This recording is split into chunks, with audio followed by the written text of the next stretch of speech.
finales de 1842, un equipo de arqueólogos ingleses llegó hasta la misteriosa ciudad derruida de Nínive. Allí vivió el soberano asirio llamado Asurbanipal. Como todos los reyes de la antigüedad, mitad guerrero, mitad dios. Lo más asombroso es que aquellos exploradores encontraron una de las más inmensas bibliotecas de la historia de la humanidad. Hablamos de algo construido casi 700 años antes de nacer Jesucristo. En esa biblioteca había 20.720 tablillas, fragmentos escritos de manera cuneiforme. Había un apartado, una especie de pequeño sótano en la biblioteca. Allí se encontraron libros que no estaban al alcance de cualquiera. Uno de ellos era, por ejemplo, el llamado Enuma Anu Enili. También se conocía como Oráculo Maligno. Junto a él, 15 libros al servicio y escritos para Asurbanipal, en el que se describía perfectamente, como en un mapa, la manera de llegar al mundo de los infiernos. Por cierto, que somos Milenio 3. Para nosotros no hay fiesta. Estamos encantados de estar en el estudio 1 de la cadena SER en penumbra. Y por cierto, seguro que Juanma Frasquet me echa la bronca porque esto no sé si se puede hacer. Es un mazacote. Suena un poco brusco, pero quiero que enlacéis conmigo la conexión entre 700 antes de Jesús y el libro que tengo entre mis manos. Un libro de tapas amarillas, ¿verdad, Carmen? Buenas madrugadas. Buenas madrugadas, Iker. Pues sí, un libro en el que se ocultan muchos misterios que ya no existen, por desgracia, porque gracias a los inquisidores, varias de las obras que ahí se incluyen ya nunca podrán ser leídas. Pues sí, amigos, tengo en mis manos una de esas pequeñas joyas de nuestra biblioteca que a veces desgranamos. No es como la de Asurbanipal, que más quisiéramos, pero dice así: Índice de los libros prohibidos por el Santo Oficio de la Inquisición Española, desde su primer decreto hasta el último, que expidió el 29 de mayo de 1819, así bien escrito. Abro este libro, que es, digamos, la conexión, como decía, entre el ayer, la más remota antigüedad, y el hoy, porque esto es la siguiente manzana del pasado, ¿no? Hablamos de hace apenas 170, 180 años. Este libro de la Inquisición, que desde el medievo registró y guió la manera de quemar libros y hombres, empezaba así: se hace este índice tan en beneficio público de los católicos y a fin de quitarles las ocasiones que el demonio y sus ministros les ofrecen con libros, tratados y escritos. Escuchéis las páginas. Dicen los expertos que los libros antiguos tienen que sonar de determinada forma. Lo escuchábamos en esa introducción de La Novena Puerta, esa película basada en la obra de Arturo Pérez Reverte. Doy la vuelta a esa página con estas letras y fijaos qué curioso. Son ni más ni menos, este mazacote, os lo voy a decir ahora mismo, 702 páginas, en letra pequeña. En cada página unos 10 o 15 títulos y nombres, escritores y libros prohibidos. Hablamos del siglo pasado, donde suponemos que ya había llegado bastante el avance y la tolerancia. Pero escuchad lo que os voy a decir ahora. En este libro que tengo entre las manos pone: aquellos autores cuyos libros están todos prohibidos, se les pone el siguiente símbolo, y aparece una estrella, o la señal 1. Y hay como una parte, como si el tiempo de Asurbanipal, como si aquel pequeño sótano regresase. Dice: los que están prohibidos, aun para los que tienen la licencia de leer libros prohibidos, o sea, prohibidos para los de la licencia de libros prohibidos, se señalan con un símbolo terrible, una mano inquisitorial, una mano de Pantocrátor que lo señala. Libros que condenaban a muerte.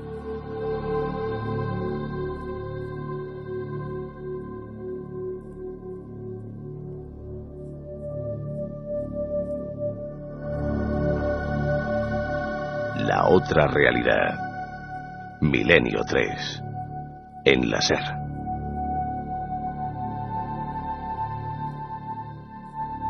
Pues aquí estamos todos, y creo que con un tema apasionante. Ya sé que siempre digo lo mismo, pero bueno, nos hemos esforzado especialmente porque el tema de los libros malditos es intrigante y se ha hablado muy poco. Se ha escrito poquísimo y sin embargo tenemos un premio que hoy considero de verdad, amigos del misterio, excepcional, del misterio y de la historia, porque podemos considerar, Carmen, a Fernando Báez una de las autoridades mundiales. Él es venezolano, ha recorrido todo el mundo, ahora estaba hace poco en Irak recogiendo testimonios de bibliotecas quemadas. Como digo, autoridad mundial. Vamos a hablar con él hacia las 2 de la madrugada para conectar horarios y, Carmen, tenemos, como digo, ese obsequio muy importante con las vías ya abiertas de conexión con Milenio 3. Pues vamos a sortear 3 ejemplares del libro de Fernando Báez, Historia Universal de la Destrucción de Libros, de las tablillas sumerias a la guerra de Irak, editado por Destino. Ya sabéis, la línea de contacto 7640, palabra clave, milenio, espacio y lo que vosotros queráis. Ya nos llegaban mensajes diciéndonos si es verdad que existió el Necronomicon. Lo sabía, y sabía si que la primera pregunta iba a ser... Y si existió, ¿quién lo escribió? Nos preguntaba Ricardo desde Málaga. Pues atentos, pues aguantad. Vamos a sortear, Iker, 3 ejemplares de este libro, Historia Universal de la Destrucción de Libros. Maravilloso, maravilloso, y además un honor para nosotros hablar con Fernando Báez. Vamos a intentar conectar con él en Venezuela, en Caracas, para que nos explique algunos de los libros más malditos de la historia, de esos que quisieron arrancar casi de las entrañas de la tierra, o enterrar, mejor dicho, y que nadie más pudiera leerlos. Quizá porque podían endemoniar, porque podían trasladar ideas que no eran positivas, quién sabe. Pues, maldición ancestral, conspiración, desde el inicio de los tiempos, libros que nunca se han dejado al público, ¿verdad o leyenda? Hay que reconocer que hay una especie de maldición ancestral que pesa sobre algunos libros, pero incluso desde el mismo momento de su invención, de su creación, a través de los siglos. No hace falta indagar demasiado, pero sabemos que a través de los siglos han existido siempre grupos o individuos empeñados en destruir determinados libros. Y cuando hablo de determinados libros, estoy hablando de obras literarias, científicas, ocultistas, religiosas, políticas, en fin, de todo tipo. Se podría decir, y esa es un poco mi opinión, ¿no?, cuando barajas muchísimos datos, se puede decir que la historia de los libros malditos es como la historia de una gigantesca conspiración. Yo creo que hay una conspiración detrás de estas destrucciones, a veces masivas, porque no solo va contra un libro, sino contra toda una biblioteca, fruto muchas veces de pequeños complots independientes, que casi siempre responde a las mismas motivaciones. La motivación, desde mi punto de vista, es que hay personas, hay grupos empeñados en que la gente no conozca la historia, no conozca nuestro pasado. Aquí en el estudio 1 estamos todos: Carlos Barroso, Katia Rocha, Carmen Porter, por supuesto, vuestro amigo Iker Jiménez, y en nada del misterio, que suena así, suena con una mezcla de melancolía, de tristeza, de misterio, todo lo que nos sugieren libros como el que tenemos aquí encima de la mesa, el índice de los libros prohibidos, con toda esa magia de las músicas, nuestro compañero Juanma Frasquet.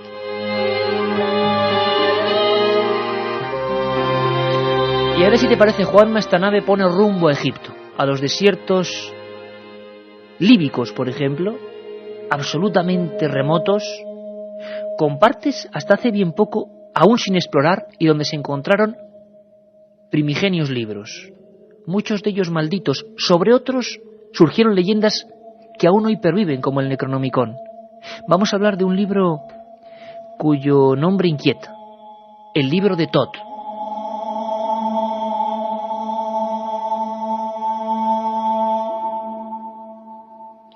Thoth fue la divinidad encargada de inventar la escritura entre los egipcios, además de ejercer como secretario de las más oscuras divinidades. Realizó un libro que comprendía medicina, filosofía y magia, donde todas las cosas estaban explicadas y cada situación humana predeterminada.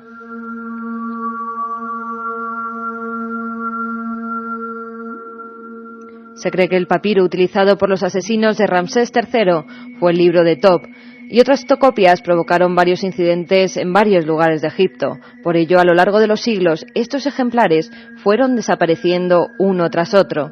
Posteriormente, en un papiro se narra cómo Nefer-Ka-Pad encontró el libro de Thoth sumergido en un río y protegido por serpientes. Rescató la obra e hizo una copia que sumergió en cerveza para luego beberla. Así, adquirió todo el saber del mundo.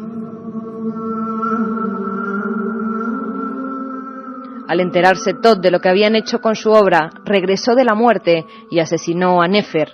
Hacia el año 360 a.C., el papiro se destruyó.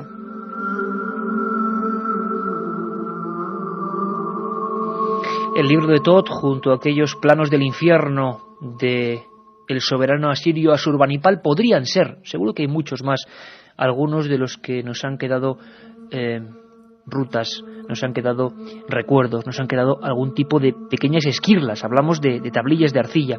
Seguimos en Egipto porque hubo una mujer, además esto especialmente a las mujeres creo que puede interesar mucho porque es una tremenda injusticia. Una de las primeras revolucionarias por la lucha de igualdad entre ambos géneros fue Hipatia de Alejandría. Dicen que su familia había consultado el libro de Thoth, que su generación o su árbol genealógico tenía una serie de conocimientos que no eran del común de los mortales, pero es que Hipatia además desarrolló una capacidad científica impresionante. Fue una de las grandes sabias de la antigüedad. A muchos quizá no os suena. Fue escritora, fue muchas más cosas. Su vida acabó de forma dramática. ¿Quién fue Hipatia de Alejandría? Vamos a descubrirla para mucha gente hoy, Carmen. Hipatia fue la primera mujer asesinada en la historia por dedicarse a la investigación científica. Dominaba sobre todo la astronomía y las matemáticas. Era hija de Teón, el bibliotecario en Alejandría. Casi nada ser la hija del hombre que tenía en su custodia la mayor biblioteca que dicen que vio la historia de la antigüedad, la famosa biblioteca de Alejandría. Probablemente alguno de esos libros, quién sabe, mitad leyenda, mitad realidad del libro de Thoth, estaría en esas baldas antiquísimas. ¿Qué pasó con ella? En la primavera de 1415 después de Cristo fue secuestrada por unos monjes devotos liderados por Cirilo, el obispo de Alejandría. La llevaron hasta la iglesia de Cesario. Allí la golpearon con tejas y con conchas de ostra. La arrancaron los ojos y la lengua, y cuando ya estaba muerta la despedazaron y la sacaron los órganos y los huesos para finalmente quemar sus restos. Todo esto fue planeado por Cirilo, que no soportaba la sabiduría de Hipatia, que era capaz de poner en duda muchas de las doctrinas cristianas.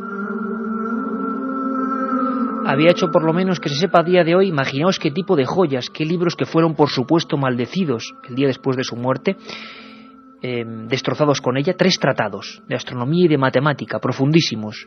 Hablamos de hace muchísimos siglos, una mujer joven, científica, escritora, astrónoma, y que el poder de ese primitivo cristianismo no puede asimilarlo, es un concepto demasiado grave para ellos, como ha ocurrido con todas las religiones, cuidado, y todas las culturas que se han ido matando unas a otras, ya lo estamos viendo ahora mismo.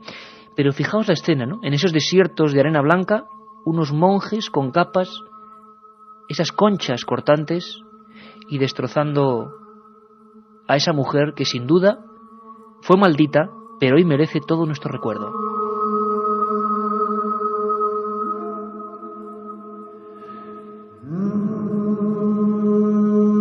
Milenio 3, con Iker Jiménez, en la cadena SER. Ya nos están llegando mensajes a ese 7640, palabra clave, milenio, espacio, y ya sabéis, como siempre, lo que vosotros queráis. Hola, soy Luis desde Cantabria. Qué fácil destruye el hombre lo que tanto le cuesta crear. Qué pena, tantos libros que ya nadie más podrá leer. Luego hablaremos, si te parece, Carmen, la Inquisición, que tiene un programa aparte, por supuesto, pero es que se dicen los expertos que iban a estar con nosotros casi 10 millones de títulos, lo que hoy sería prácticamente más que la Biblioteca Nacional, que es inmensa e impresionante, de la antigüedad, perdidos, prohibidos, sepultados. No sabemos qué fue de ellos, qué enseñanzas tenían. Esto nos recuerda mucho a la historia del Nombre de la Rosa, ¿verdad? Libros que eran capaces quizá de matar. Un amigo nos dice, en esas listas incluían libros que solo conocían de oído. Otro amigo nos dice que dónde se puede conseguir el índice inquisitorial. Pues yo sé que han hecho un facsímil de ese libro que se llama igual, Índice de los Libros Prohibidos. Nosotros lo encontramos, hay que decirlo, decimos el secreto, en una vieja librería de una ciudad concreta, Valladolid, con mucha solera, por cierto, para el tema de los libros antiguos, Índice de los Libros Prohibidos del Santo Oficio de la Inquisición Española. Casi nada, 1873, da hasta vértigo. Vamos a ir avanzando en el tiempo, si te parece. Por cierto, que hay una frase que es genial en el libro de Fernando Báez, En la solapa, que resume perfectamente lo que es la historia de los libros malditos. La decía Heinrich Heine. Decía: allí donde se queman libros, acaban quemando, no acudas. Bueno, pues Murray nos va a contar a todos qué es eso de los grimorios dentro de los libros prohibidos. Son distintos tipos de libros malditos. Los más famosos, los que seguro que a todo el mundo les suenan, son los grimorios. El grimorio es un libro de brujería que contiene diversas formulaciones para hechizos, para amuletos, para talismanes, ¿no? Se solían editar en octavas. Para que nos hagamos una idea, es el famoso libro de bolsillo, que muchos pensamos que lo hemos descubierto nosotros en el siglo XX, pero que bueno, que ya tiene una tradición secular. Se hacían en este tipo de edición porque se podían guardar en los bolsillos. Cualquier persona que se encontrase un libro de este estilo, pues claro, era perseguida por la Inquisición, de ahí que pudiese ocultarse fácilmente, ¿no? Los más famosos son tres, fundamentalmente. Uno es la clavícula de Salomón, en relación al rey Salomón, al rey hebreo, que bueno, que tuvo fama de ser uno de los magos más importantes de la historia. También tenemos el grimorio del Papa Honorio y el grimorio del Papa León. En realidad no existieron. Se les atribuye a estos papas porque la característica de los grimorios es que siempre se atribuyen a personajes célebres. También tenemos otros muchos de menor importancia, como puede ser el del pequeño Alberto, relacionado con Alberto el Magno, uno de los sabios más importantes de la historia, o con Paracelso, o con Agripa, que es un mago también muy destacado. Nombres de magos, de alquimistas, que vamos a ir descubriendo un día, y sé que me criticáis mucho y yo lo acepto porque tengo esos defectos de decir constantemente que haremos un programa sobre eso, pero es que está claro, la Inquisición, la alquimia, surgen mil historias. En esa época ya, y sobre todo relacionado con una figura como Carlomagno, surge un libro parecido a ese Necronomicon, que es la estrella de los libros malditos y que luego vamos a analizar profundamente, el Enquiridión. Algunos hablan de uno de los libros más buscados. Efectivamente, Iker, se dice que es el libro más buscado del mundo. También dicen que Carlomagno recibió un ejemplar del Papa León III. Se trataba de una obra escrita en caracteres de cábala. Contenía una revelación primitiva universal donde se explicaban los secretos de la naturaleza. ¿Te has dado cuenta, Carmen? Qué curioso que hemos pasado por Asurbanipal, por Egipto, ahora el Enquiridión, y casi todos son libros que explican lo inexplicable, ¿no? Es muy curioso, explican lo que el hombre en ese momento no podía ni siquiera atisbar. La existencia de este libro está en duda, no sabemos si es verdad o es leyenda, ya que no ha llegado hasta nuestro tiempo ni un solo ejemplar, aunque se especula que si queda alguno puede encontrarse, ¿dónde puede ser? No hay otro sitio, en la Biblioteca del Vaticano. Y es que hablando, había que preguntarle, fíjate, hoy no lo tenemos, a nuestro querido compañero y amigo y sacerdote y periodista, muchos años en el Archivo Vaticano, Manuel Robles, ¿cuántos kilómetros eran de archivos, de librerías del Archivo Vaticano? 190 kilómetros. Creo que 90. 90 kilómetros inventado los otros 100. de baldas y de estanterías, que no es poco, ¿eh? Que sí, no es poco. Madre mía. Bueno, y tenemos por aquí a Katia, entre papelajos, entre libros de tapas amarillas, da hasta un poco de cosa, ¿verdad? Libros como este, ¿verdad, Katia? Sí, pero hoy me gusta mucho el tema, hoy no me está dando miedo, estoy muy contenta porque además he aprendido un montón de cosas preparando el programa. Venga, vamos a ver qué preguntan nuestros amigos y recordamos sobre todo, Katia, si te parece el libro de Báez, que de verdad que es una joya. Sí, se llama Se ha editado por destino, Fernando Báez, Historia Universal de la Destrucción de Libros de las tablillas sumerias a la guerra de Irak. Una joya de libro que ha publicado Destino, pero que nosotros vamos a regalar entre todos nuestros oyentes. En total, ¿cuántos libros? ¿3 o 5? 5. 5 libros. 5 libros de Fernando Báez, que son un lujo tenerlos, ¿eh? Bueno, mensajes de los oyentes. ¿Qué me decís de las bibliotecas del sótano del Vaticano y la de Alejandría? Alberto de Irún, como siempre los oyentes. Que tendríamos muchas ganas de entrar en, sobre todo en la del Vaticano. Porque sigue habiendo zonas prohibidas. Sí. Creo que se ha abierto, dicen, hasta el 28, hasta el 34, pero claro, ¿alguien se cree que se ha abierto todo? Yo desde luego. La de Alejandría se reformó hace 2 años, que es una auténtica maravilla. Podríamos hacer un programa desde allí. Ojalá. Bueno, nos dice un oyente, ¿habéis visto Posesión Infernal? ¿Existe algún libro escrito con sangre y forrados de piel humana? Creo que el Necronomicon va por ahí, que algunas de las copias, cuidado, es que el Necronomicon y otras ideas de libros han generado seguidores, sea el libro real o no, seguidores que intentaban imitar ese libro del que habían oído, y algunos eran auténticos pactos satánicos, e incluso pezuñas de chivo en sangre y manos de niños ensangrentadas. Impresionante ver algunas de estas imágenes. Rafa desde Ferrol.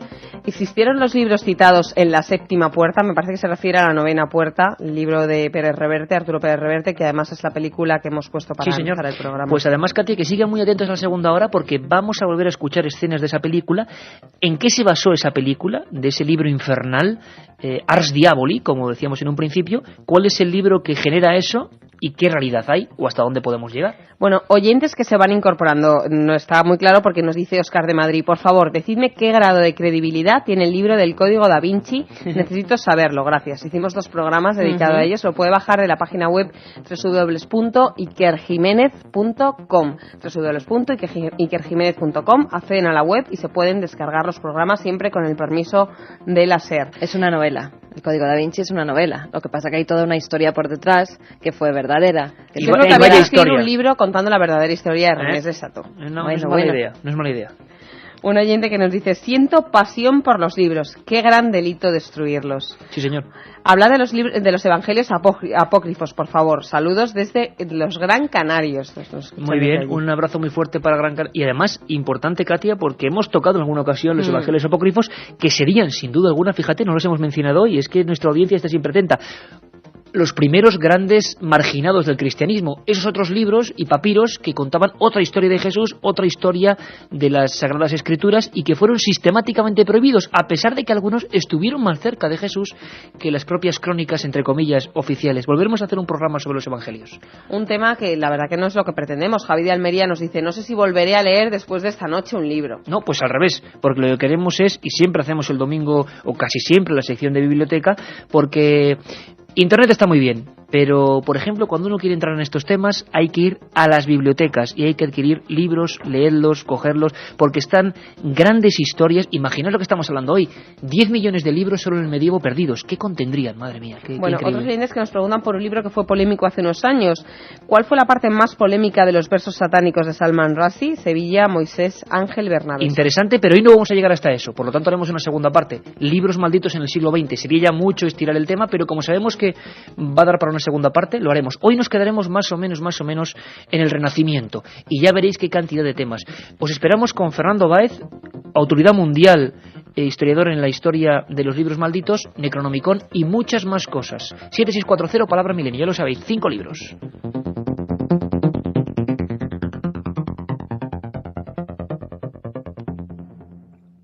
...1937... 200 personas mueren trágicamente en el santuario de la Virgen de la Cabeza. 1971... aparece el fenómeno de las caras de Belmez. 2003...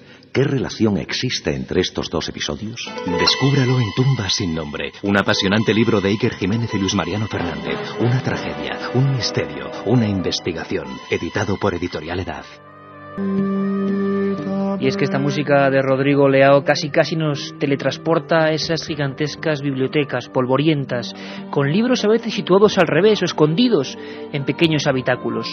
En esta hora vamos a descubrir y aprender juntos muchas cosas.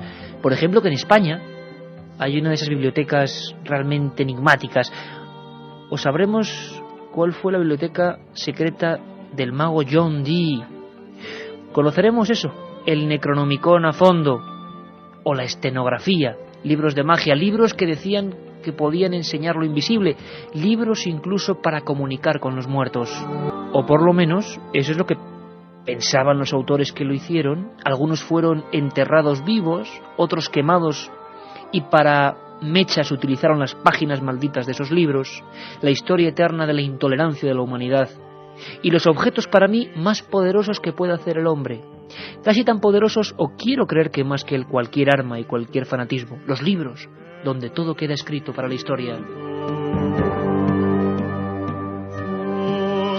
Y estamos a punto, vamos a ver si la conexión es buena. Pedimos cualquier tipo de disculpa porque la conexión es con Venezuela. Vamos a ver si podemos, están intentándolo nuestros amigos, conectar con Fernando Báez, toda una institución. Pero antes, Carmen, importantísimo, amigos de Milenio 3, coger lápiz y papel rápidamente porque hay una de esas citas que se nos venía olvidando y es normal con los programas que hemos tenido, el programa durísimo y emocionante a la vez del viernes pasado. Carmen, hay una cita, una charla coloquio, un encuentro de amigos con los amigos de Milenio 3, ¿no? Y Borja desde Alcalá nos lo preguntaba, nos decía que si podíamos repetir lo del próximo jueves. Bueno, pues allá va. Vamos a hablar, como no, también de libros. Esperemos que a nosotros no nos quemen. Será por ahí se va a andar, ¿eh? Será en la calle Serrano, número 52, en la Sala Ámbito Cultural del Corte Inglés. El jueves, día 25, a las 7 de la tarde. Jueves, día 25, a las 7 de la tarde, Serrano, número 52, en la Sala Ámbito Cultural. Y me dices la terna, los tres espadas, como diría Manolo Molés. Van a estar David Zurdo, Francisco Contreras... Cuatro. Me querías dejar fuera, ¿eh? No, el novillero que debutaba con espada es David Zurdo, con su polémico Código B, que por cierto no quiero enredarme, pero hay cada uno por ahí que, bueno, claro, la polémica del Código B, pero vamos a dejarla aparte. Todas las preguntas que queráis en torno al Código B, pues ahí estará el informático David Zurdo para resolverlas. Y además de Francisco Contreras y David Zurdo, estará Iker Jiménez y también estaré yo, Carmen Porter. Y todo el equipo, porque Katy dice que también se va a apuntar, y todo el equipo. Y a Juanma, si le dejan, pues coge la nave del misterio. Y Carlos Nicolás, que saludo desde el fondo, cada vez somos más. Y siempre en penumbra. Jueves a las 7. Jueves día 25 a las 7 horas, Serrano número 52, Sala Ámbito Cultural del Corte Inglés. Bueno, pues con este fondo 1 característico estamos ya esperando la conexión con un hombre nacido en San Félix de Guayana, Venezuela, considerada máxima autoridad mundial en el estudio de los libros condenados. Colaborador habitual de los más prestigiosos periódicos en 18 países, y hasta hace bien poco estaba en Irak en calidad de experto del área de historia, integrando bibliotecas perdidas y buscando rastros de la destrucción cultural de ese país. Su libro, Historia Universal de la Destrucción de Libros. Una obra imprescindible, y es un honor para nosotros saber algunos de sus secretos, de los libros malditos que a él le intrigan. Don Fernando Báez desde Caracas, buenas noches. Buenas noches, Iker. ¿Cómo estás? Pues encantados de tenerte en Milenio 3. Fernando, hay varias partes de tu libro que nos interesan especialmente porque hablas de libros realmente misteriosos. Hubo una época, al parecer, en el medievo, en el que los libros de magia, los libros de ocultismo, los libros de alquimia, eran severamente castigados. ¿Es esto cierto o es una leyenda? Ciertamente, en el campo de la magia, de la astrología, en el campo de las predicciones, y en ciertos casos específicos de libros que contienen textos alquímicos, la persecución ha sido incansable, ha sido incesante. Lamentablemente, pues eso nos ha impedido conocer algunas obras, porque pareciera haber como una conspiración directa que trata de impedir que su mensaje llegue hasta nosotros, ¿no? Como es el caso, por ejemplo, de uno de los libros más raros del mundo, que es la esteganografía, por ejemplo, del abad Tritain, ¿no? Jean Tritain. Ese libro, por ejemplo, ha sido perseguido a lo largo de todas las épocas, un libro que fue escrito en criptografía y que contiene un mensaje que se ha considerado por parte de la Iglesia y de otros grupos como un mensaje que lesiona sus intereses y por tanto ha sido sumamente destruido, ¿no? En aquella época, en España, en nuestro país, ¿cuáles fueron los libros más perseguidos? Realmente hubo, según tú dices, centenares de miles de títulos, auténticas maravillas, condenadas a la hoguera, y de las que no quedó ni una sola copia. Hemos perdido auténticos tesoros en varios siglos, ¿no? Felipe II, por ejemplo, fue uno de los que hizo destruir la esteganografía, por decirte, ¿no? Fíjate, la biblioteca de Enrique de Villena, no sé si pues muchos españoles estén muy al tanto de la obra de Villena. Villena es uno de los grandes realmente astrólogos de todos los tiempos, traductor de la Divina Comedia, de la Eneida, y sus libros el día de su muerte fueron recogidos y destruidos, porque muchos de sus manuscritos contenían tesis sumamente novedosas y que cuestionaban, por supuesto, el poder de la Iglesia. Así que este asunto, como muy bien lo señalabas en tu pregunta, pues no es nuevo en España y se ha caracterizado por la persecución de obras muy puntuales, manuscritos realmente que hubieran dejado muy buena estela en el campo del conocimiento, ¿no? No solo escritores han sido pasto de las llamas, algunos que se metían en temas demasiado problemáticos como los que hoy nos ocupan, libros, como decíamos, de demonología, grimorios, libros que eran martillos de brujas y de herejes, sino que no solo las obras, quiero decir, sino que los propios autores muchas veces acompañaron a los libros a las piras inquisitoriales. ¿La Inquisición fue tan maléfica en ese sentido de quemar escritores y libros como nos han contado, o también hay cierta leyenda? Mira, eso es completamente correcto, ¿no? Lo que estás señalando, y por supuesto me imagino que estás haciendo alusión a un caso muy particular de España, que es el de Miguel Servet, ¿no? Que fue quemado junto con su libro Cristianismo Restitutio, un libro que se supone fue quemado porque hablaba de la circulación de la sangre y de otros hechos que completamente, recordaremos pues desde el punto de vista teológico, lo convertían en un verdadero hereje ante los ojos de la Iglesia, ¿no?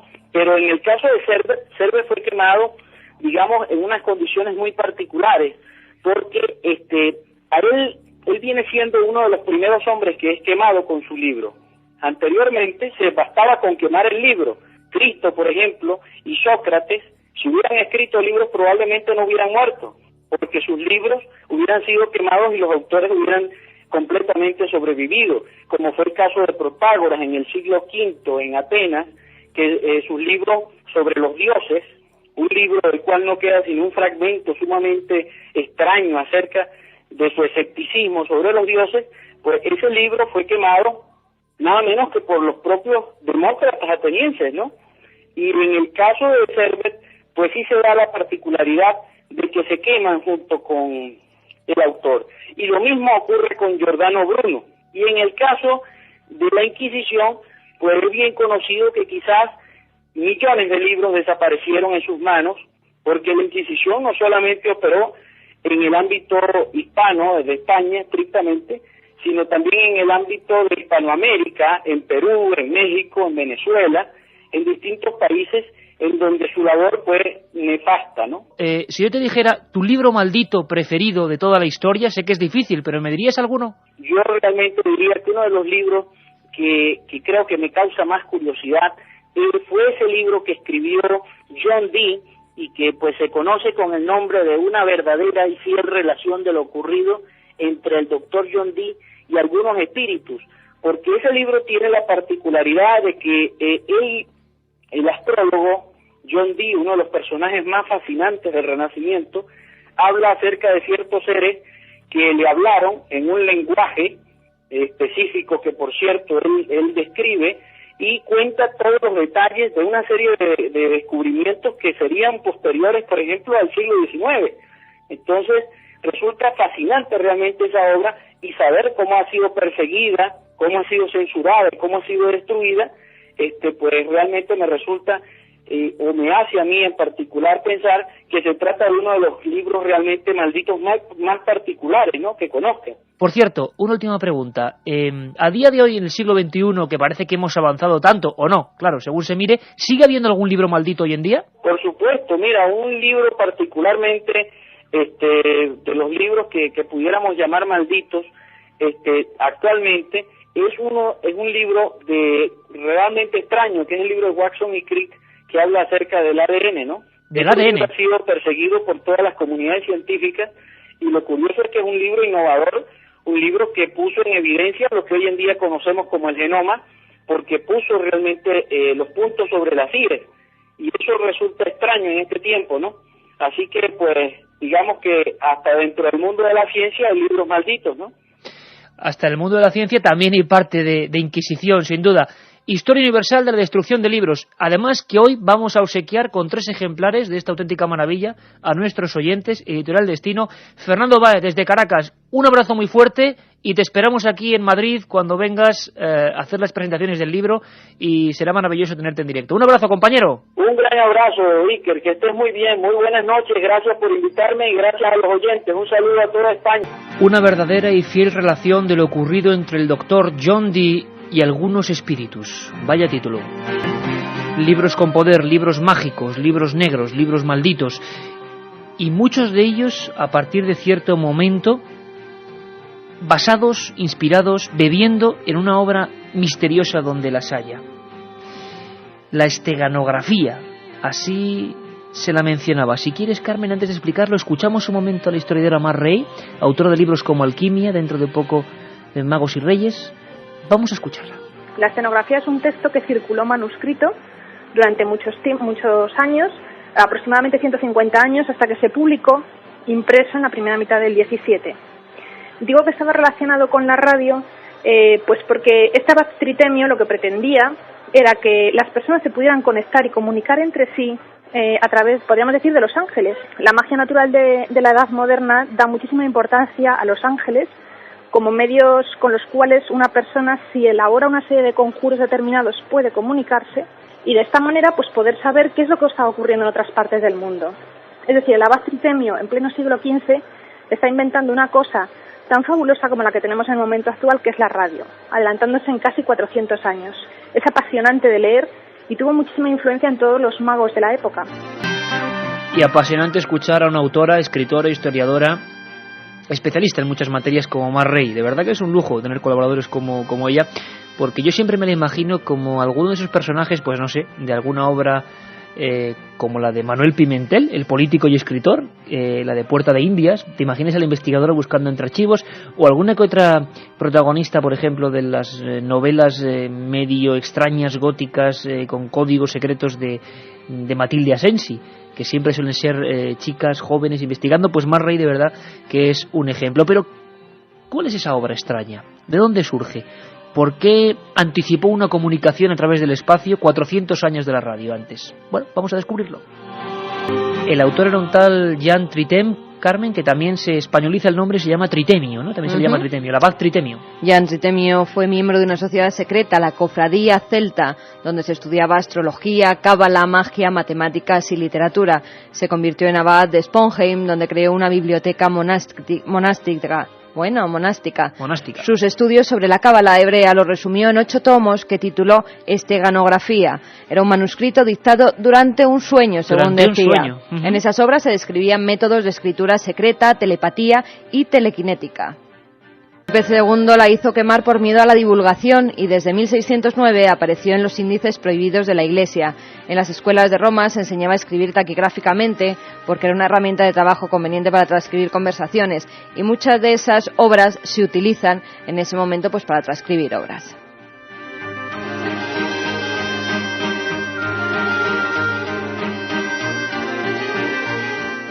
Sistemas de taquigrafía, telepatía, telecomunicación, elementos que parecen demasiado futuristas para esa obra, que desde luego se quemó, es la conciencia que tenemos, en 1609, por miedo y por parte ni más ni menos que de Felipe II. Pero Fernando Báez nos hablaba de que si él elegiría un libro maldito entre todos, sería el de John Dee, ese del que he dado antes el título.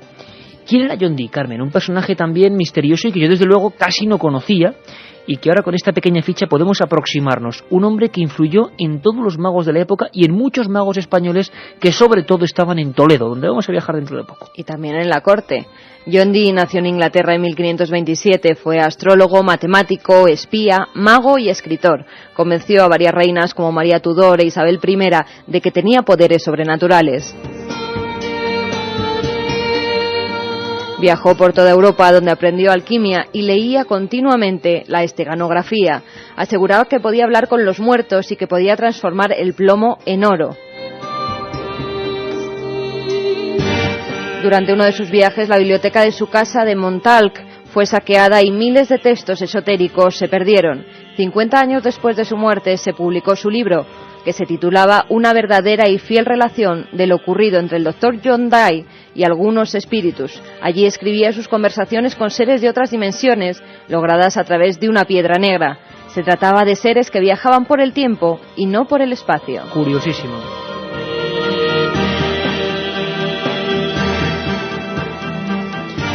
Un libro que influye plenamente en toda una generación. Madame Blavatsky fue otro personaje importante, madre de muchas culturas extrañas que surgen en un momento dado en diversas partes del mundo, que se centran en una nueva filosofía, se llama teosofía. Bueno, Parece que hay un libro de Madame Blavatsky, mucho más moderno, por supuesto, pero que también es como esa pieza que muchos bibliófilos, muchos seguidores de libros malditos, como Fernando Báez, como Jesús Callejo, como tantos otros, persiguen. Vamos a preguntarle a Jesús Callejo de qué trata ese libro que está en sus sueños de perseguidor, como los protagonistas de esa novena puerta de Pérez Reverte. Parece que en este libro, Las estancias de Cian, ya digo, un libro inencontrable, pues ella intentó recoger un poco todos los conocimientos habidos y por haber en su época, tanto de cosas del más acá como del más allá. Y aquí estamos hablando casi de leyendas, que se trataría pues de las historias de otros planetas, de otras civilizaciones intergalácticas, que tendría una antigüedad de cientos millones de años. La información que ella recogía, evidentemente, estaría escrito en un lenguaje desconocido en la Tierra, en una lengua llamada Senzar, que sería una especie de idioma intergaláctico que, bueno, según Blavatsky, pues resume un poco pues toda la filosofía, no solo de nuestro planeta, sino de otros planetas del sistema solar. Bueno, en definitiva, La doctrina secreta, que sí que es una obra que conocemos de Blavatsky, sería como una especie de inmenso comentario sobre estos manuscritos, sobre las estancias de Cian, que sería pues casi el libro más viejo del mundo si nos atenemos a estas leyendas. Por lo tanto, eso es un libro maldito que sistemáticamente ha sido censurado. Son como el sueño, el desvelo de estos buscadores de misterio en papeles y legajos. Conoceremos hoy varios de ellos. Pero si hay un lugar donde se pueden concentrar todos estos ejemplares de lo extraño, saqueados de un sitio, rapiñados de otro, como decíamos antes, encerrados a cal y canto en algunas catacumbas, ese lugar, esa ciudad, sería sin duda la suma de muchas culturas. Pocas puede haber iguales, y la tenemos aquí a un paso o a un tiro de piedra. Es Toledo. Creo que muchos lo habéis adivinado a la primera. Toledo, donde hubo una escuela de nigromancia, donde estuvo la escuela de traductores, donde se enseñaba cábala, donde se enseñaba simbología, alquimia, esas callejuelas estrechas, ese Toledo donde a veces no llega el turismo organizado. Hay un experto, matemático, profesor de la Universidad de Castilla-La Mancha, Fernando Ruiz de la Puerta, que hemos tenido la fortuna hace apenas unas horas de charlar con él, de estar con él recorriendo Toledo, recorriendo algunos lugares mágicos, y nos hablaba de eso, de cómo bullía aquella ciudad, de cómo se editaban, de cómo se copiaban, de cómo se imprimían los libros malditos. Quizá el mayor centro mundial, en un momento dado de nuestra historia, donde se producían, como digo, salían de las máquinas y de las muñecas y de las plumas, libros misteriosos, libros condenados a la hoguera. Escuchamos a Fernando Ruiz de la Puerta. No, es cierto. Aquí se traducían libros de alquimia árabes, o sea, libros de astrología, libros de medicina, por supuesto, libros de leyes, jurídicos, obras filosóficas de Aristóteles, pero sobre todo libros nigrománticos, es decir, libros sobre el mundo del demonio, al estilo del Necronomicon, como invocarlos y todo ese tipo de cosas. Y esto no es leyenda, esto es historia, o sea que no, y de hecho se han hecho muchos estudios sobre ello, y hay muchos títulos de estos libros. Están en las bibliotecas, está en la biblioteca en el Escorial, en la Biblioteca Nacional, pero vamos, estos libros existen y la Biblioteca Nacional de París, la Biblioteca del Arsenal, la Biblioteca del Congreso de Estados Unidos, o sea, estos libros existen, y además con sus referencias, sus fichas y todo. La otra realidad. Fenómenos extraños. Milenio 3. En la SER.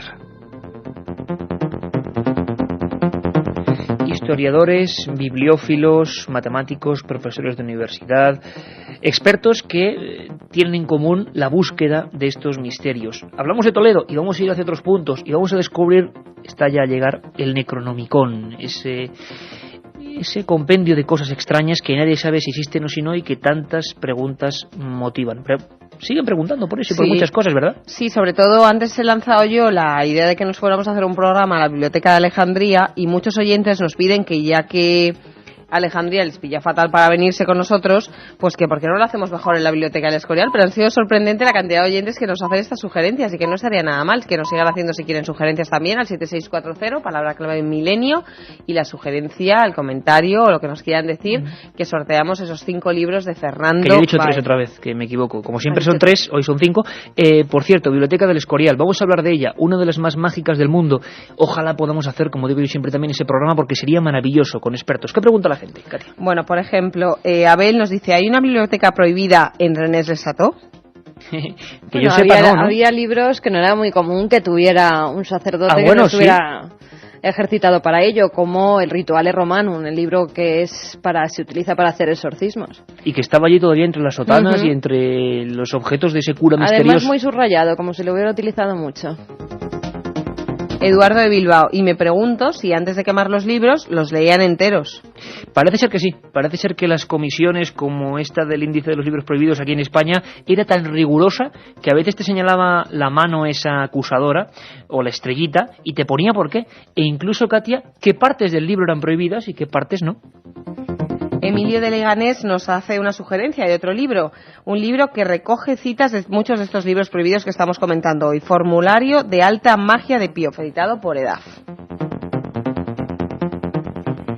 Qué grande es la lectura, sea cual sea un libro, nunca te deja mal sabor de boca, hay que seguir animando a la gente a leer. José Luis desde Sevilla. David de Zaragoza nos dice, el libro El último catón habla de la biblioteca secreta del Vaticano. Muchos oyentes hacen referencia al último catón. Un libro de tremendo éxito además.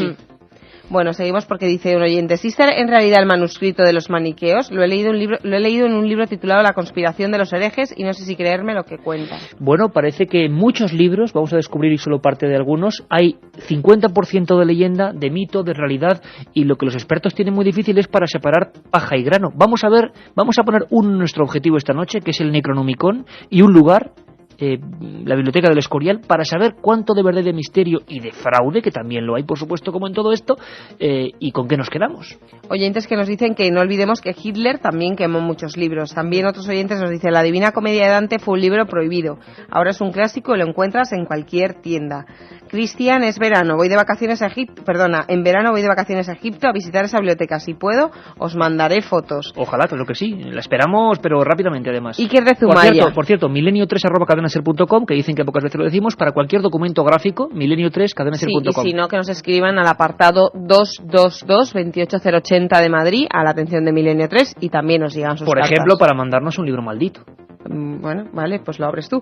¿Existen libros malditos en las bibliotecas nacionales? Nos lo pregunta Iker de Zumaya. Pues sí, de verdad que sí. En la Biblioteca Nacional de aquí de Madrid, en los fondos bibliotecarios sí que tienen. Claro, como decía antes Katia, ha habido libros malditos que han sobrevivido a épocas de fuego y ahora ya no son malditos. Un oyente, Sergio Valencia, nos dice que hay una marca de ropa juvenil que se llama Necromicon. Caramba. Juanvi de Valencia, ¿cuál es el libro más completo de la Inquisición? Haremos un programa, lo sabía que tenía que hacer esto, sobre la Inquisición, que se cebó también con la historia de varios libros malditos. Si te parece, Katia, vamos con ello, que sigan preguntándonos porque hay muchísimas peticiones, muchísimos títulos y son ellos los que nos dan siempre ideas. Sí, por ejemplo, nos dicen que hay de los libros de profecías, que también eran vetados, Javi desde Barcelona. Otros oyentes nos dicen, tengo una copia electrónica del Necronomicon que encontré en internet. ¿Será de verdad o no? Es muy raro. Juanjo y Rosa de Madrid. Raro será, pero te aseguro que el Necronomicon no es. Vamos a saber por qué. Parece que todo tiene más que ver con el viejo papel. Preparaos porque el viaje que iniciamos ahora es fuerte. Escuchad esta escena, vivir esta escena con nosotros. Es la conversación entre Corso y Balkan, personajes de esa novena puerta. Bibliófilos, compradores, y con otro nombre hablan más o menos de ese mágico, algo parecido al célebre Necronomicon. Escuchad. ¿Dónde lo consiguió? Se lo compré a Telfer. ¿Telfer? Sí, finalmente me lo vendió, el día antes de suicidarse. Muy oportuno.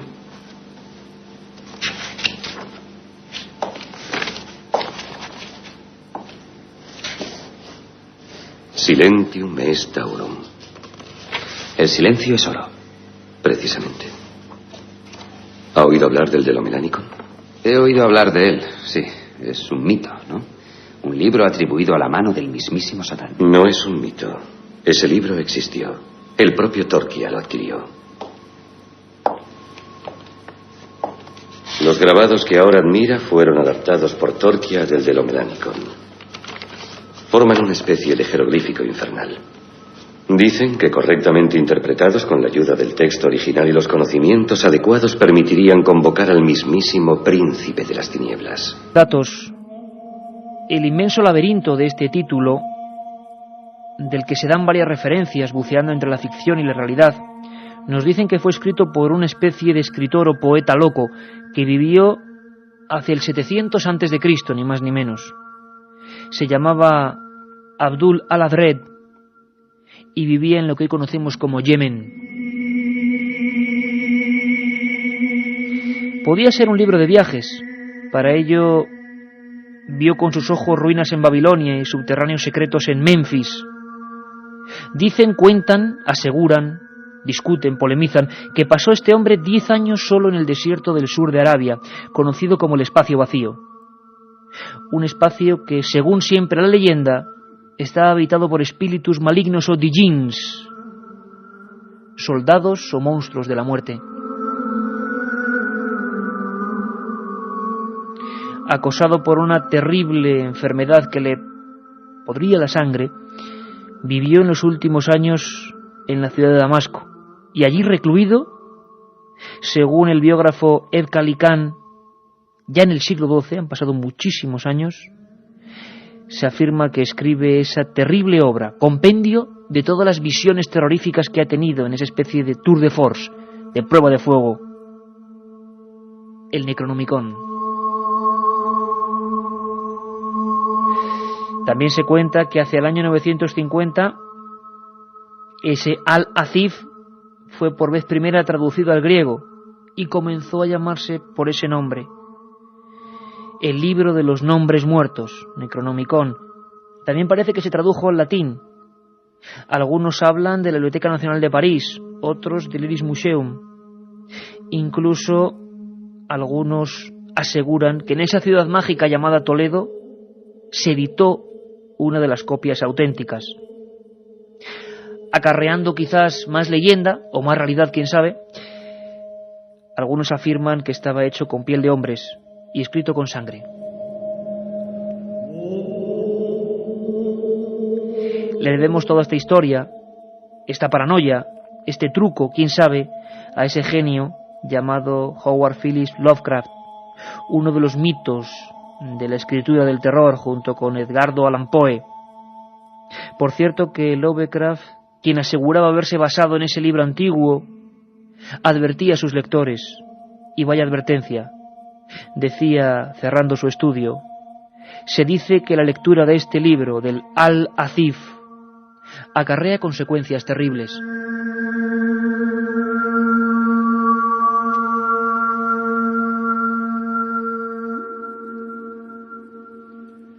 Carmen, ¿verdad? ¿Mentira?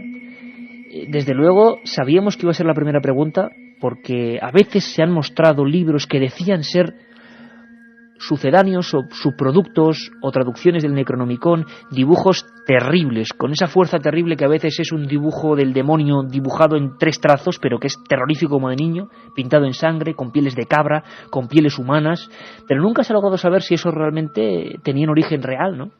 Como muchos otros libros de los que se habla, que contienen hechizos que han sido hechos con la sangre de algunas brujas, de algunos niños que sirvieron para eso, para luego hacer pues algunos maleficios, y que todavía esos supuestos maleficios se siguen utilizando. ¿Qué hay de verdad? ¿Qué hay de leyenda? Pues eso yo creo que es muy difícil averiguarlo. Lo que sí sabemos es que el Necronomicon no estaba escrito en una lengua normal. Había necesidad de traductores muy especiales, mezclando varias lenguas, haciendo códices o códigos que desde luego se escapaban a cualquier comprensión mundana. Hemos hecho una pequeña encuesta de expertos en libros malditos, perseguidores y conocedores de muchas bibliotecas. Uno de ellos es buen amigo de este programa, periodista, doctor en Ciencias de la Información, Juan Ignacio Cuesta Millán, que además nació en el Escorial y eso imprime carácter y que conoce muy bien la biblioteca. Se dijo que en su día pudo haber uno de esos libros Necronomicon procedente de Toledo en el Escorial. Hay muchos que afirman que es un sonoro fraude. Bueno, como siempre aquí tenemos las dos ideas y vosotros os quedéis con la que queráis. Necronomicon, fraude o verdad, Juan Ignacio Cuesta. Bueno, el Necronomicon es un grimorio, fundamentalmente. Un libro que hace referencia a una humanidad anterior a la que nosotros conocemos, donde existían una serie de mitos, como son los dioses antiguos, los dioses otros, o una serie de deidades como Nyarlathotep, el caos restante, o dios Tulu, Azató, que es un dios que roe la oscuridad de los profundos espacios infinitos, ¿no? Esta mitología de alguna manera va acompañada con una serie de invocaciones o de preparaciones que permiten acceder a despertar a estos dioses antiguos y a apoderarse, o sea, a aprovecharse de su poder a beneficio nuestro, ¿no? Toda esta cosmogonía de alguna manera es una mezcla, quizá cambiando el nombre, de tradiciones muy antiguas sumerias y acadias, ¿no? Empezaron a descodificarse los textos del que se supone que fue la fuente del Necronomicon. Efectivamente estaba haciendo referencia a una serie de elementos de tipo simbólico que habían sido mantenidos por la tradición sufí. De hecho, el Necronomicon verdaderamente pertenece a una serie de textos transmitidos por la tradición sufí, que posiblemente tienen su origen en las mismas tablas de Asurbanipal, las encontradas en Nínive. Qué curioso el bucle, ¿verdad, Carmen? Volvemos con Juan Ignacio Cuesta a esa biblioteca de Asurbanipal donde empezábamos el programa. ¿Por qué hemos empezado? Nada es casual. Aquella biblioteca, la primera de la humanidad probablemente, ya tenía unos libros malditos, unos libros dictados por alguien negro en cuanto a la oscuridad de su alma, negro en el sentido de lo profundo, como se identificaba con la palabra en aquella época. El lado contrario a la luz. Bueno, pues ahí estaban esas tablillas donde, repito, había la inscripción de que la maldición de los dioses recayera sobre cualquiera que osase penetrar allí, como en las tumbas egipcias. Parece ser, según algunos descubrimientos, según algunos especialistas, que quizá el Necronomicon es una traslación de aquellas primeras tablillas cuneiformes. Imaginadlo, cuando llegaron aquellos ingleses, cuando con las palas retiraban el terreno, y casi como en la película del exorcista aparecían aquellas tablillas con un mensaje que nadie era capaz de descifrar.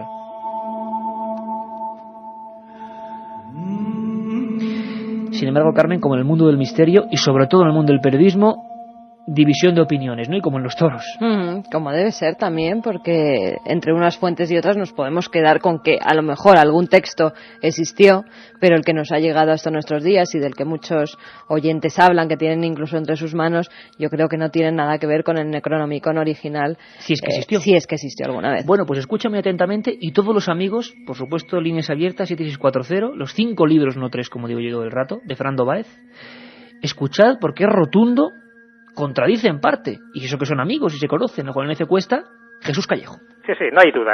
Sabes que es un libro que se atribuye a Lovecraft, pero bueno, no a Lovecraft como autor, sino que él lo cita dentro de sus obras, hablando de que procedía, pues lo que era un árabe loco, que es el que recopiló toda esta información, que en el fondo es un grimorio de fórmulas, casi algunas de ellas satánicas, para hacer cosas imposibles, cosas inverosímiles. Y desde luego circuló por muchísimos lugares el rumor de la existencia de este libro del Necronomicon. De hecho, hay versiones literarias, hay libros. Yo tengo un libro titulado El Necronomicon, pero en la historia, en el origen del Necronomicon, hay más dudas, hay más sombras que luces, hasta el punto que hasta donde yo he podido llegar, la investigación que yo he podido hacer con personas que he consultado, que conocen muy bien todo este tipo de tratados supuestamente de magias, en ninguna parte aparece ninguna referencia sobre la historicidad de este libro del Necronomicon. 2:44 45 exactamente ahora, en el reloj de la cadena SER, 13,4 grados en la Gran Vía, estudio en penumbra, todos juntos viajando al espacio del pasado y aprendiendo de los que de verdad saben, aprendiendo de una historia que nunca se nos cuenta y que a veces puede, quién sabe, tener las auténticas claves.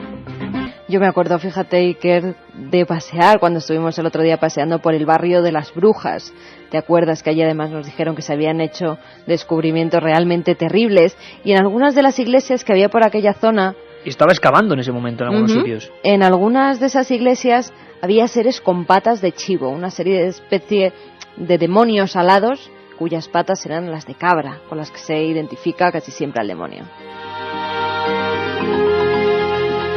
Y es que ciudades como Toledo hay bien pocas. ¿Estuvo el Necronomicon alguna vez en Toledo? Nos responde el matemático y erudito Fernando Ruiz. La historia de si existió en Toledo, digamos, si se tradujo en Toledo. Bueno, hay un autor, investigador, Rafael Llopis, que en un libro suyo de los años 80, que se llama El novísimo Algacife, él hace una referencia a la traducción al Algacife, el Necronomicon, que dice que se tradujo en León al romance castellano con el título del libro de los que dicen los espíritus del desierto, y en Toledo se tradujo al latín con el nombre de Necronomicon. Una pista curiosa. Luego hay más pistas respecto a la posibilidad de la existencia del Necronomicon, en la cual se dice que en el año 1228 un tal Olaus Bormius hizo una traducción del Necronomicon al latín también, que fue impresa en dos ocasiones, una en el siglo XV en letras negras y la otra en el siglo XVII. Se dice también que el Papa Gregorio IX en 1232 prohibió la traducción que se había hecho en latín y hizo retirarla. Que hasta en los grandes personajes hubo libros parecidos de sabiduría extraña como el Necronomicon, parecidos digo, porque no solo es único el Necronomicon. Hasta Nostradamus parece que tuvo influencia de uno de estos libros de la ars mágica, ¿no? Michel de Notre Dame, el profeta más importante de la Baja Edad Media y que ha llegado hasta nuestros días. Sus profecías, además de ser médico, se interesó por las ciencias ocultas que practicaba en un hotel de Soissons. Al parecer, en la abadía de Orval le fue mostrado un libro antiguo en el que se basó, parece ser, para escribir sus obras. Este manuscrito había sido donado por la madre de Godofredo de Bouillon y parece ser que se trataba de una obra cabalística árabe. Su libro, Las Profecías, dicen que está basado en varias de las obras que se encontraban en la abadía de Orval. Allí se copiaban obras proféticas y sobre todo de temática mágica. O sea que todo de nuevo, Nostradamus le dan este libro árabe antiquísimo, todo nos lleva hacia esa zona del mundo donde surge, dicen, algunas de las primeras culturas de la humanidad, avanzadas. Bueno, parece que el punto sobre el mapa tiene que estar allí. Por cierto, Carmen, ¿sabes lo que son los martillos de brujas? Pues no. Pues nos explica la historiadora Marri Bueno. Tienen mucha más importancia, más que los que escribieron las propias brujas y los propios hechiceros, que en realidad no escribieron prácticamente nada. Los textos que escribieron los inquisidores encargados de perseguirlos, porque en sus escritos se dedican a relatar una serie de prácticas, una serie de conjuros, de hechicerías que de otra manera no habrían llegado hasta nosotros. Entonces, en este sentido son muy importantes los martillos de brujas que has mencionado anteriormente. Se llaman así porque el primero, escrito en Alemania en 1486, el famosísimo Malleus Maleficarum, cuya tradición quiere decir esa martillo de brujas, para golpear a todas aquellas personas que hacen pactos demoníacos, pues era una verdadera enciclopedia de la brujería. En ella se exponía pues cómo se caracterizaban las brujas, cuáles eran los procesos y los métodos para extraer de ellas toda la información necesaria por parte de los inquisidores.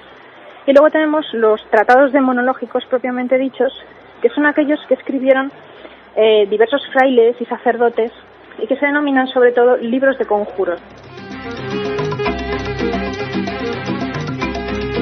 ¿Y dónde estarán esos libros hoy? ¿En qué lugares en concreto? Hay uno que también marcan todos los especialistas, Carmen, la Biblioteca del Escorial, porque hubo varias, algunas se quemaron, otras se llamaban el infierno, las llamaban estancias del infierno, para definir al tipo de libros que había allí. Como he dicho antes, Juan Ignacio Cuesta Millán nació en el Escorial, la conoce muy bien y nos desvela un pequeño secreto. Existen algunos manuscritos que están en la Biblioteca del Escorial que aún permanecen indescifrados en lenguas árabes muy arcaicas, que con una serie de gráficos se supone que son de alquimia o posiblemente de medicina árabe. Aún están indescifrados, pero es que tampoco te los dejan tocar, porque están en un estado tal que ya hay ciertas reticencias para permitir que los investigadores puedan estudiar. Pero sí, por lo menos yo reconozco 10 tomos. Y es que solo con los ojos cerrados uno puede ir al Escorial, lugar de poder, y no darse cuenta de que la magia tuvo mucho que ver en su arquitectura, en su disposición, en los libros, por supuesto, en los elementos ornamentales. Tuvo mucha culpa un personaje del que hablaremos en profundidad, Benito Arias Montano, consejero de Felipe II e introducido en todo lo que era el esoterismo de la época. Le contagió esa pasión por lo oculto. Y, por supuesto, el monarca le encargó, bibliófilo como pocos, la misión maravillosa de buscar esos libros condenados y tenerlos a buen recaudo y aprender de ellos. Escuchamos a Jesús Callejo. Y él se encargó de recoger todos aquellos libros de magia, de ciencias ocultas, que previamente le había dado la orden Felipe II. Bueno, pues en la Biblioteca del Escorial, que realmente son 2 bibliotecas, en una de ellas se verá que aquellos libros, y esa es una teoría bastante sugestiva, y que puede ser verdad, aquellos libros molestos para la opinión pública, molestos sobre todo para la Inquisición, que no querían que fueran conocidos, no se ponían por el lomo, sino que se ponían por la parte contraria del libro, de tal manera que si tú vas a la biblioteca del Escorial verás que hay muchos libros donde no puedes ver el título de la obra, sino que solo ves pues lo que sería, digo, el canto de la obra, solo serían las páginas, sin poder descifrar nunca ni qué autor ni qué obra es. Bueno, pues eso es lo que dice la leyenda negra, que son las obras prohibidas, aquellas obras que no quiso Arias Montano que se destruyeran y que la única forma de preservarlas era ocultarlas.